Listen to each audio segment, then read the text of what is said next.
Mais faire ça à grande échelle et automatisé. Aujourd'hui, maintenant, si tu arrives directement sur Internet, tu crées une page et tu mets la page de vente en face d'un client, il va pas acheter comme ça. Okay. Il va pas, à moins que ce soit un produit qui recherchait déjà à la base. Ouais. Et que c'est un tarif hyper intéressant pour lui. Et encore, il faut qu'il ait confiance aussi après. C'est surtout ça, sur Internet, il faut créer la confiance.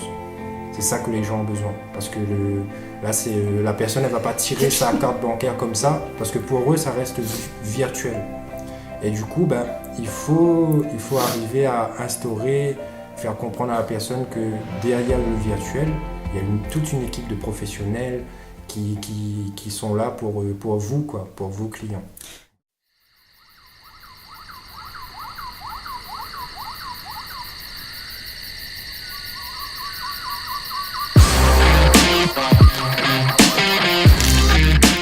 Vous êtes ici les amis parce que vous pensez que le potentiel humain est carrément illimité, mais c'est pas suffisant de le savoir. On est aussi là pour vous apporter des solutions et des moyens avec des personnes qui ont réussi dans leur milieu, qui ont des choses à vous apprendre, et aujourd'hui on est là pour ça.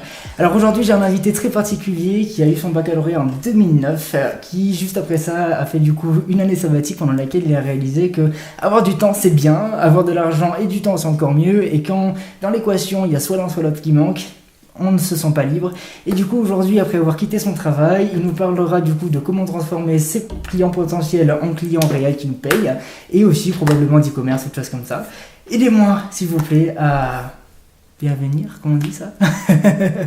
Accueillir, voilà, Damien Reneville, si c'est comme ça que ça se prononce. Reneville.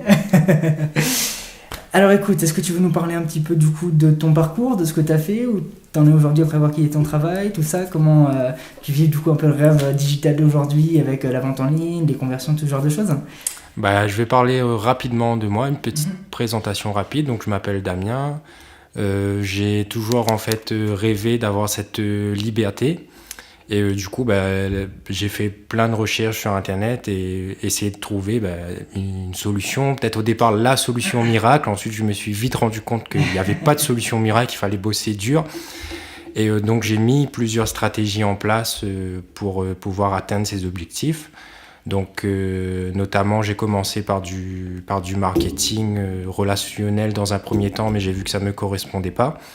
Et ensuite, je suis vite parti sur la création de contenu en ligne, donc avec le blogging. Et ensuite, je suis parti rapidement sur le trading et le e-commerce. Dont le fameux blog que je suis allé voir qui s'appelle fairesonbeurre.fr, c'est ça? Voilà, exactement. Sur lequel qui est hyper intéressant d'ailleurs parce que tu résumes les expériences qui ont marché, celles qui n'ont pas marché, celles qui sont en train d'être testées. Et donc c'est un peu comme Tim Ferriss ou d'autres entrepreneurs américains ils font, où c'est pas juste d'expliquer que ce qui a marché, la route vers le succès et tout ça, c'est vraiment regardez ce qui a marché, ce qui n'a pas marché, et d'être assez transparent à ce niveau-là, ça a permis d'avoir des retours, des choses intéressantes. Oui, je trouve cet aspect-là pour moi très important parce que justement je me suis vite confronté à plein d'entrepreneurs sur Internet qui montraient que l'aspect positif. Les Ferrari, les jets, et voilà, les exactement. Tout ce qui dit faire rêver. Et moi, je veux rester dans la réalité et montrer aux gens que c'est possible d'arriver à là, mais il faut d'abord voilà, exactement, et puis aussi tomber pour se relever. Et c'est bien d'en parler, mais c'est bien aussi de le montrer, de l'écrire et d'avoir un suivi et faire comprendre aux gens que c'est possible, mais il faut vraiment bosser pour ça, quoi. Dur, Voilà.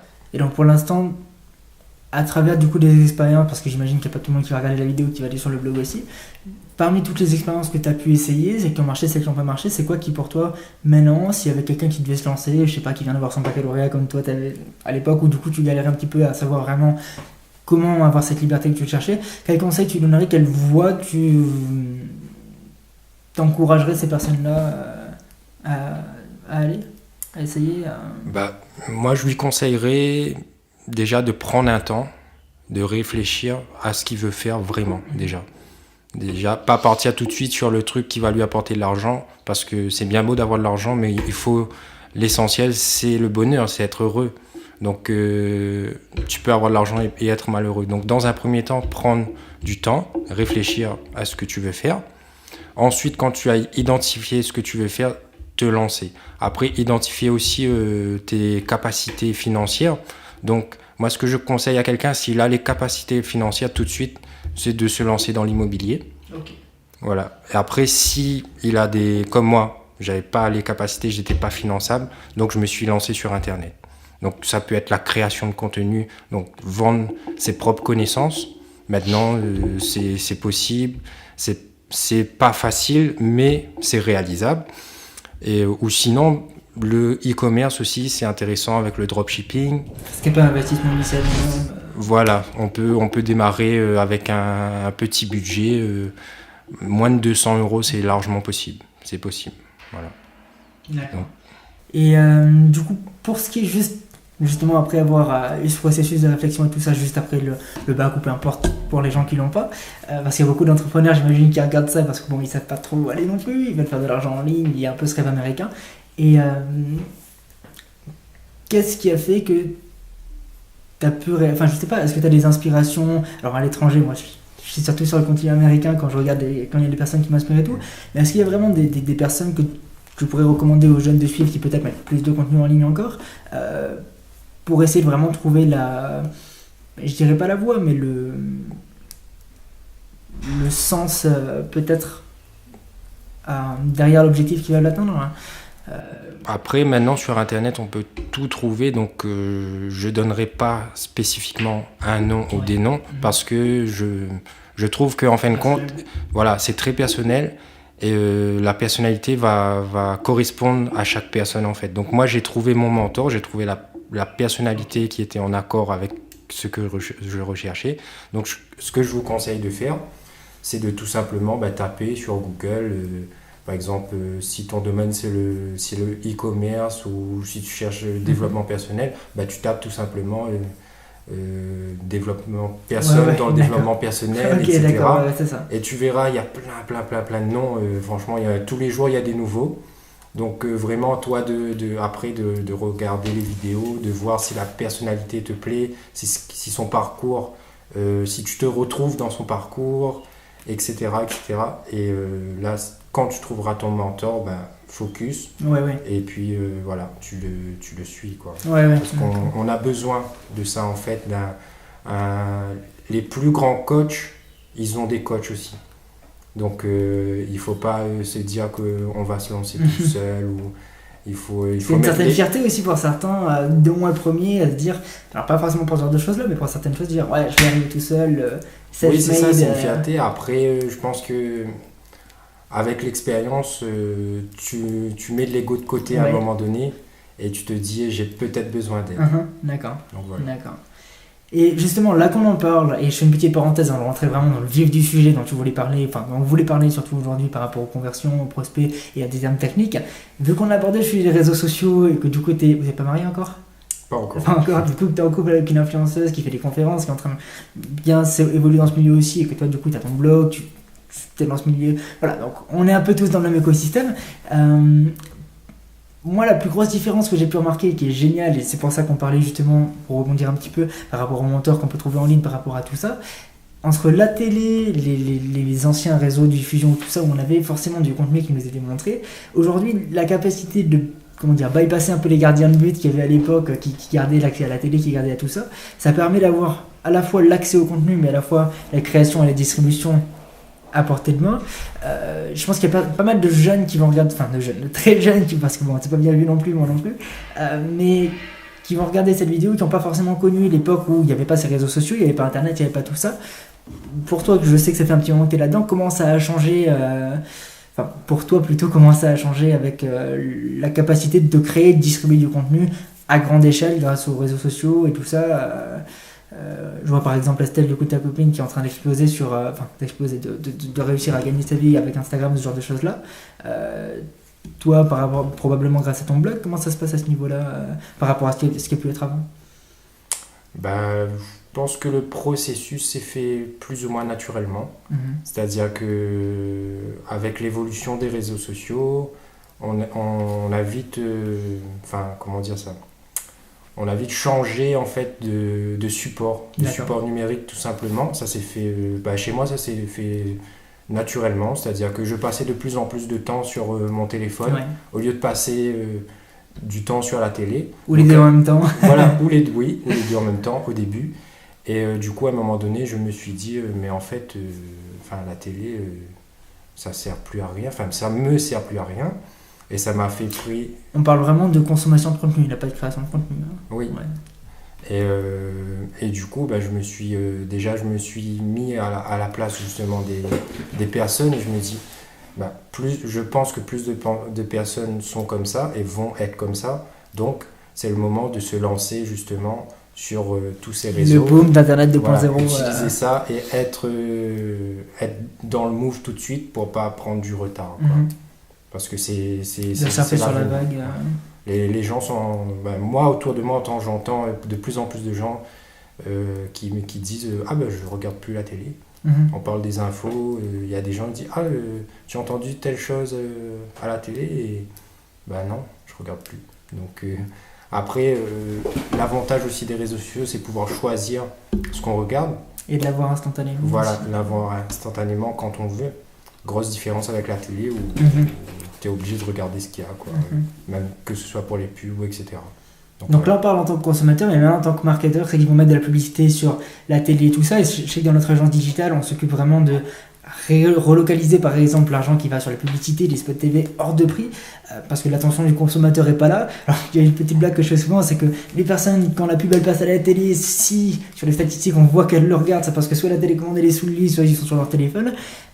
Toi qui du coup t'occupes aussi de sites d'e-commerce, de Shopify, de dropshipping et toutes ces choses-là, où est-ce que l'attention peut être atteinte du consommateur au prix le moins cher aujourd'hui par rapport à ton expérience personnelle?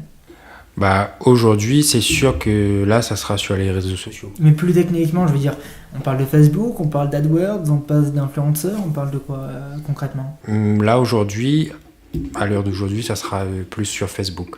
D'accord. Sur Facebook, c'est plus intéressant. Après, il y a une partie qui commence à partir plus sur Instagram. Donc, c'est pour ça qu'en ce moment, je suis en train de... Mais c'est une forme différente aussi. Oui, c'est pas c'est plus du ciblage localisé comme ce que Facebook... Après, tout dépend aussi dans quelle thématique on est. Donc, sur le e-commerce, on va être plus sur Facebook. Okay. On aura aussi forcément une présence sur Instagram, c'est obligatoire, mais on va dire que 70% du chiffre d'affaires vient des pubs Facebook. Et après, il faut diversifier aussi, bien sûr, avec Google AdWords et les influenceurs, Instagram, etc. Et après, je rentre dans des trucs un petit peu techniques qui ne sont pas forcément utilisés en e-commerce, mais si jamais c'est le cas, c'est intéressant d'en parler.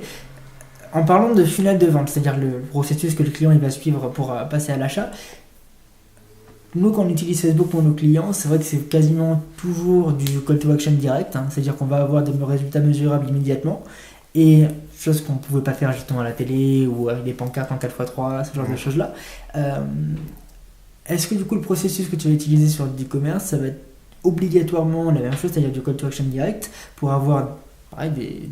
des données que tu peux mesurer immédiatement, ou est-ce qu'il va y avoir un travail de fond un peu comme du community management, du branding, des bannières avec juste un logo, ce genre de choses là, comme ce que les grosses compagnies style Nike ou quoi peuvent se permettre? Est-ce qu'on peut faire ça vraiment à échelle aujourd'hui avec le e-commerce?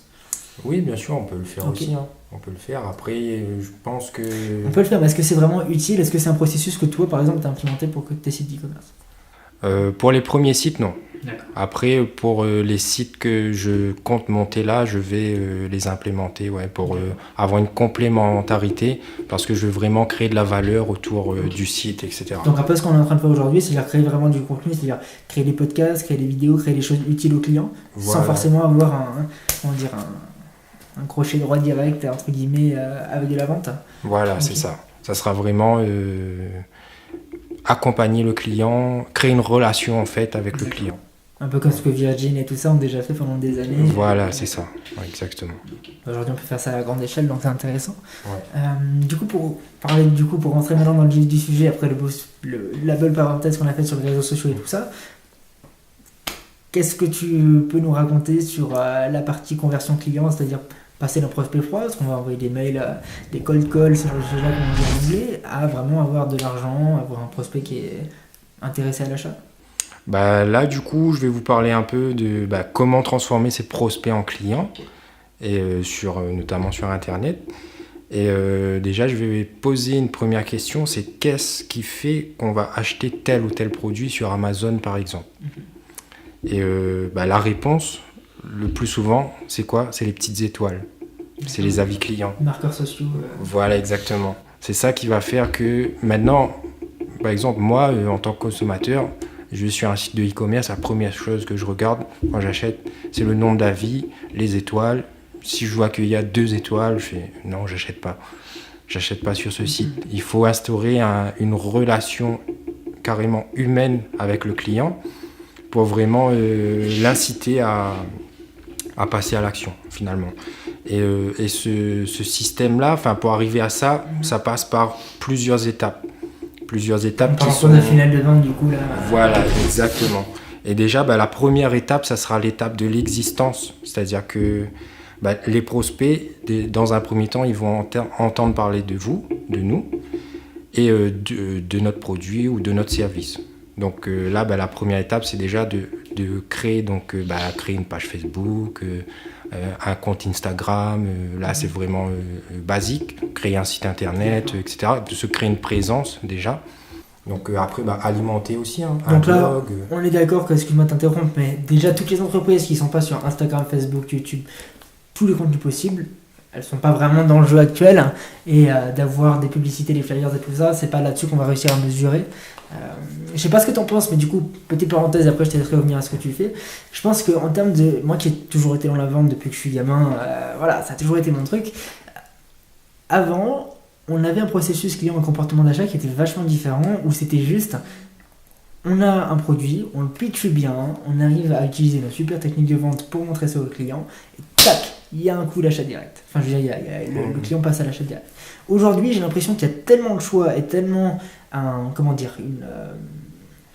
surdosage d'informations. On est tellement toute la journée occupé. Alors là, à l'heure où on parle, il y a des téléphones qui sonnent à droite à gauche, il y a des vibrations, il y a les messengers, il y a tout ça. On est tellement sollicité toute la journée que on n'a pas déjà le temps d'attention. Alors j'ai vu que sur Instagram et Facebook, c'est quoi, 3 ou 4 secondes de temps d'attention réel, ce qui devient un problème, pour revenir sur ce que je disais tout à l'heure, assez complexe pour avoir des publicités qui fonctionnent. Mais au-delà de ça, ça veut dire aussi que le processus client, il va au-delà de ça, c'est que quand il veut faire un achat, il va pouvoir trouver, ce dont tu parlais juste avant, des blogs sur internet dont on parle de cette entreprise, de vraiment refaire des recherches hyper approfondies, chose que tu ne pouvais pas faire il y a quelques années quand tu avais un commercial qui arrivait avec l'Apollo pour t'expliquer ça c'est notre meilleur produit, ça c'est ci, ça c'est ça. Est-ce que du coup, en termes de statistiques, par exemple, c'est le cas pour nous, je voulais savoir, on ne s'occupe pas beaucoup de sites d'e-commerce, c'est pour ça que je te pose la question. Est-ce qu'il y a vraiment une différence en termes de nombre de fois où le client venait sur la page web, ou faisait les recherches, les données que tu peux trouver du coup sur Google ou quoi, sur l'entreprise avant de passer à l'achat, ou est-ce que tu as quand même de l'achat compulsif encore sur ces sites d'e-commerce? Il y a un petit aussi, il y a quand même les deux. Il y a quand même de l'achat compulsif, mais pour arriver à l'achat compulsif, faut mettre quand même pas mal de choses en place. Okay. Donc c'est pas aussi simple que ça en fait.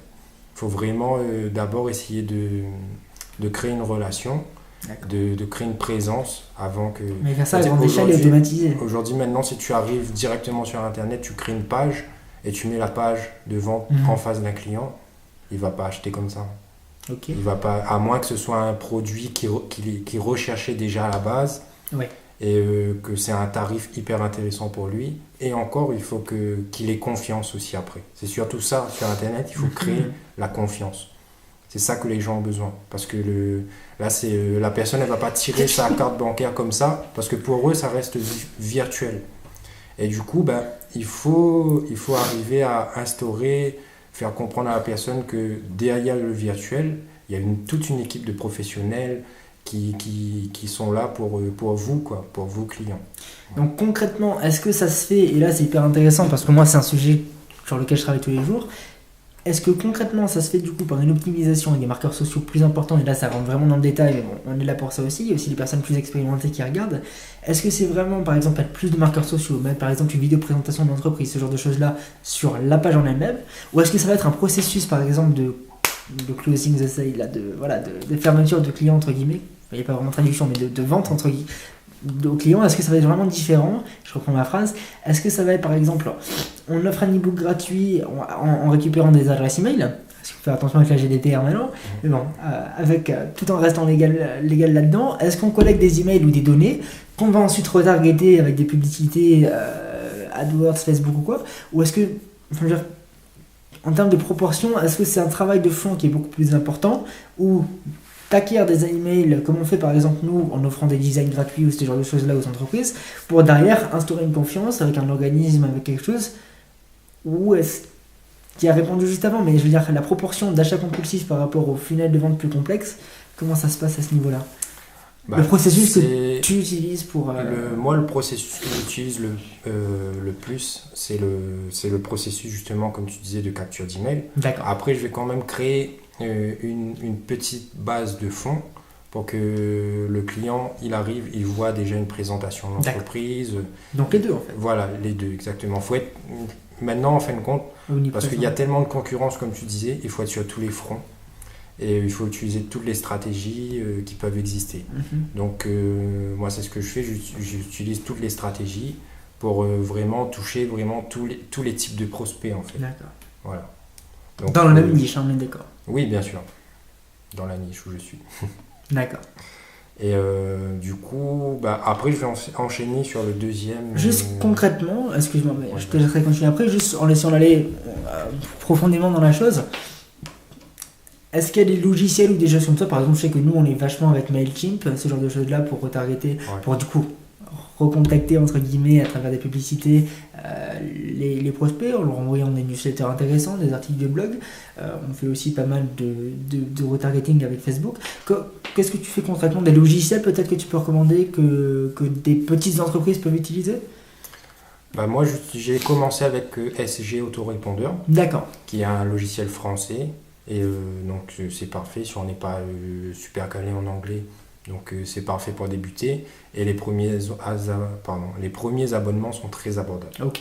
Voilà, à partir de 8 € par mois. Ah oui, ça, donc même les plus petites entreprises peuvent se permettre. Voilà, pour une petite mailing list. Et après, forcément, si votre mailing list évolue, votre chiffre mais les revenus avec, évoluer, donc voilà, c'est intéressant.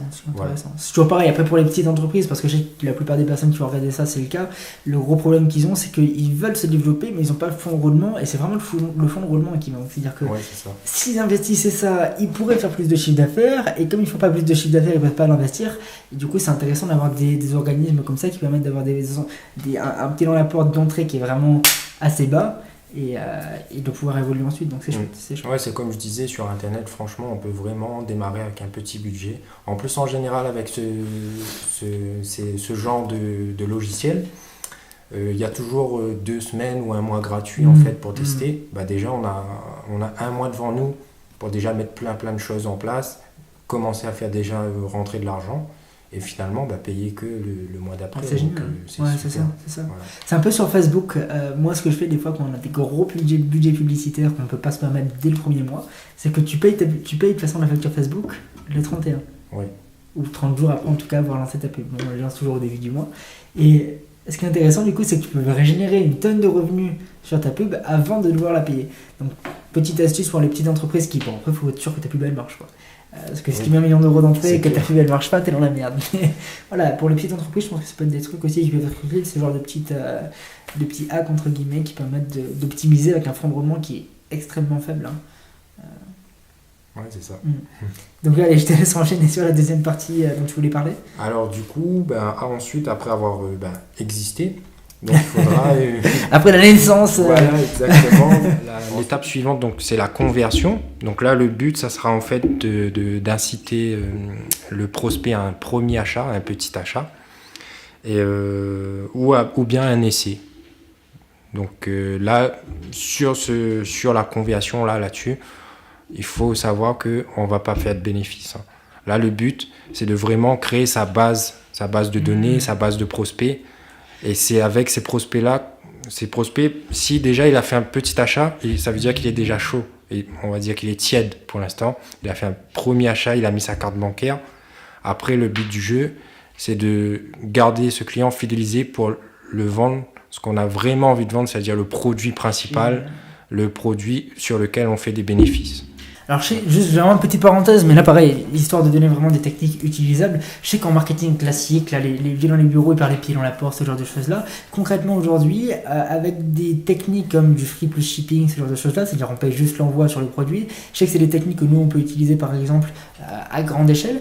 Sur des petits sites d'e-commerce, quelle technique de ce style-là tu peux conseiller justement pour avoir cet engagement client initial Moi, tout simplement, je vais vous donner un exemple. Sur mon premier site de e-commerce, j'ai fait exactement ce que tu as dit. J'ai fait du free shipping. J'ai offert des cadeaux aux clients. Ouais. Ils n'avaient que les frais de livraison à payer. Et ce que j'ai fait aussi, j'ai organisé en fait un jeu concours pour faire gagner ces cadeaux sur Facebook. Et je les ai contactés directement par message privé, chaque client sur Facebook. Donc ça a pris un petit peu de temps, mais ça a créé vraiment une relation humaine. Et l'humanisation des réseaux sociaux et de l'entreprise, voilà. Génial. Et du coup, tous ces clients étaient satisfaits, ils étaient contents de pouvoir bénéficier de ce cadeau. Et du coup, forcément, ils ont tous, enfin pas tous, mais une bonne partie, ils sont passés à l'action, quoi. Génial. Voilà. Génial. Donc là, cette étape-là a été remplie. Et du coup, juste après ça, on passe à l'étape suivante, c'est-à-dire l'étape de la stimulation. Et dans cette étape-là, il faut toujours pareil, il faut toujours continuer à envoyer du contenu à ce prospect, enfin que maintenant c'est un client, vu qu'il a passé sa carte bancaire. Donc toujours envoyer du contenu pertinent à ce client et aussi peut-être continuer à lui offrir un cadeau ou des réductions au bout d'un certain temps, etc. En termes de réduction, du coup, c'est vrai que nous on travaille avec quelques restaurants, j'ai fait la Switch, et les réductions dans les restaurants, c'est vraiment ce qu'il y a de pire, parce que les clients, ils ont tendance à être vraiment hyper addicts aux réductions. C'est-à-dire que si une fois, dès le premier achat ou quelque chose comme ça, dès la première fois où le client vient dans le restaurant, on lui donne 10% de réduction, la deuxième fois qu'il va venir, il voudra 10, 15, 20, peu importe ce que c'est, peut-être moins, mais peu importe, peut-être 5, mais il voudra quand même une réduction. Alors qu'avec les choses qu'on offre gratuitement, ils ont tendance à être beaucoup plus réticents.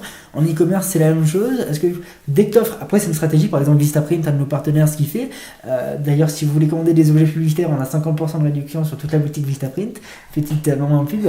Mais Vistaprint, par exemple, ce qu'ils font, c'est qu'ils ont compris que les clients étaient addicts à la réduction et ils proposent toute l'année 50, de 0 à 40, 50% de réduction sur des offres exceptionnelles, par exemple au Black Friday, ce genre de choses-là. En e-commerce, comment ça se traduit ça ce comportement d'achat? Ce comportement est assez similaire. Après, il y a possibilité, en fin de compte, c'est pour ça que j'insiste sur la relation, parce que en suivant tout ce processus, en fait, on va créer une relation sur le fait que le client, en fin de compte, il va se sentir redevable, en fait, inconsciemment. Peut-être psychologique. Voilà, parce qu'il reçoit tellement de contenu, de choses qui l'intéressent, qui le sert dans sa vie de tous les jours. Forcément, le jour où on va lui proposer un produit avec de la valeur et avec quelque chose qu'il recherche et qui le correspond, même si c'est pas un produit en promotion, mais qu'on arrive avec le copywriting à faire comprendre à ce client que c'est le produit qu'il le faut, il va l'acheter, il va passer à l'action. Il va même pas oser demander une réduction, en fait. Il va voir le produit, il va tout de suite passer à l'action. Parce qu'il a eu tellement de choses avant, tu vois, je suis d'accord. que arrivé à ce stade... Puis il y a une confiance risquée aussi. Voilà, c'est ça, c'est la confiance et voilà, on se dit, c'est... Après, on va aussi créer aussi comment dire ça je sais plus, j'ai plus le mot là, mais on va créer une limite de temps, je sais plus comment on dit ça. Une pression sur le temps, c'est-à-dire temps limité pendant tant de temps, etc., pour inciter la personne à passer à l'action tout de suite aussi. Ouais, c'est clairement aussi du coup avec le moment sort de la tête. Voilà. Et scarcity. Voilà, exactement. Bref, des systèmes en fait, pour simplifier du coup le petit lapsus qu'il y a eu, qui urge les clients à faire l'achat, entre guillemets, vous avez pendant 10 minutes 20% de réduction sur le site ou des choses comme ça. Voilà, exactement. Voilà. Et du coup, ensuite, cette étape, comme je disais, ça ramène forcément à l'offre principale. Et ça nous permet de vendre le produit qu'on aurait voulu vendre dès le départ. D'accord. Avec un ancien fonctionnement, comme tu disais, avec un commercial qui arrive dans la rue, il aurait essayé de vendre ce produit principal là tout de suite. Ça aurait peut-être marché, ça marchait aussi dans le temps. Mais maintenant, avec, comme tu dis, avec toute la concurrence, toutes les informations qu'on a tous les jours, ça ne fonctionne plus comme ça. Aujourd'hui, tu présentes un produit à un client, il va te dire « Oui, ok, bah, j'étudierai la chose quand j'aurai un temps, peut-être. » Tu vois ? Donc c'est pour ça qu'il faut vraiment créer cette relation, respecter ce processus. C'est un peu comme une relation avec quelqu'un. C'est-à-dire, on va rencontrer une personne, ben, le lendemain, on va pas dire c'est mon meilleur ami. On va jamais dire ça. On va attendre un laps de temps avec plusieurs choses qui se mettent en place, plusieurs processus dans l'ordre. Et là, au bout d'un peut-être 1 an, 2 ans, 3 ans, on va se dire ah ben c'est mon meilleur ami, blablabla, blablabla, etc. Ben, ça marche pareil en fait. Et en termes de volatilité, de fidélisation client, qu'est-ce que ça donne au niveau de l'e-commerce aussi ? Parce que c'est vrai que par exemple, nous, vu que c'est tout de suite des gros budgets et tout ça, on n'a pas vraiment le problème du client qui va aller chez le compétiteur dès qu'il y a 5% de moins. Mais pour certains de nos clients, par exemple, qui du coup on est en B2B, on fait du business avec d'autres entreprises, et il y a certains de nos clients, par exemple, qui sont, je sais pas, dans, mettons, la production des appareils photo qui nous entourent. Et le jour où il y a un compétiteur qui fait le même appareil photo avec 1,5% de moins, ils vont tous partir vers ce compétiteur-là, parce qu'il n'y a aucune fidélité client. Est-ce que du coup, les processus dont tu parles, ça permet absolument, ce que je pense pas qu'il y ait le cas, de fidéliser la clientèle pour qu'elle reste ?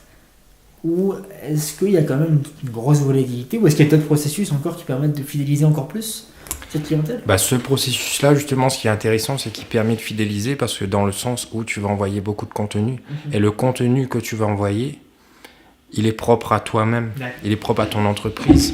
Même si tu vas vendre exactement le même produit qu'une autre entreprise, la même marque, mais peut-être un peu plus cher, bah, le fait que tu aies envoyé du contenu pertinent, le contenu que la personne recherche, voilà, au bout d'un moment, en fin de compte, la personne, elle s'attache à ce contenu. Elle s'attache à toi, elle s'attache à ton entreprise.